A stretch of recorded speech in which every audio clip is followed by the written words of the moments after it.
most of the time, some of the resources, particularly a TE echo in the ICU post-surgery, is called upon after a patient gets into trouble. The ability to continuously monitor cardiac anatomy and physiology. And that gives us a distinct opportunity to prevent and to make proactive clinical decisions so you don't get into trouble. So you can see trouble coming from afar and you can act upon it. There is a learning curve, but the learning curve is not very steep. You can place this relatively easily, and in fact I think many centers are starting to have mid-level providers place this in ICUs where there are mid-level providers, so you don't even need MDs to do this. Our vision for the future is that this should become the routine part of ICU monitoring. I can't see how this won't be standard of care. Balance is very important.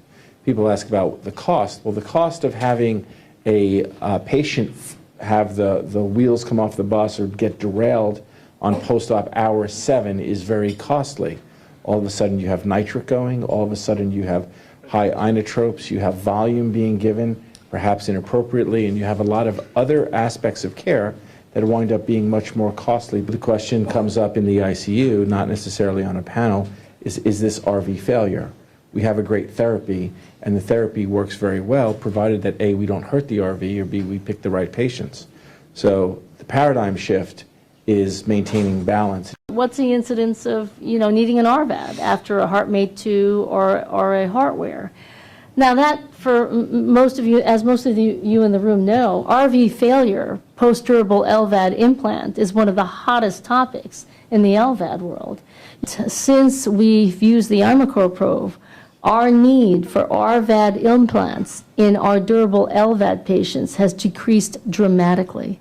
To be able to decrease the number of RVADs we've had to put in these LVAD patients has such a tremendous impact, not only on their outcomes, but on the financial cost to the institution. hTEE is a very good tool because you have to continue to monitor.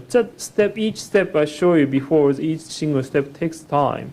Probably if we do the wean the hTEE, wean the ECMO in the intensive care unit, it takes at least a half a day. And this is very, very labor intensive if we are using cardiology folks to come in. So we put the hTEE in and leave it, and then we can watch, and then even the nurse can watch. Hey, Dr. Hirose, there's something going on. The picture is totally different. Everyone on this panel pretty much has a passion for this because we really believe in this technology, and it's served us extremely well. More importantly, the patients really well.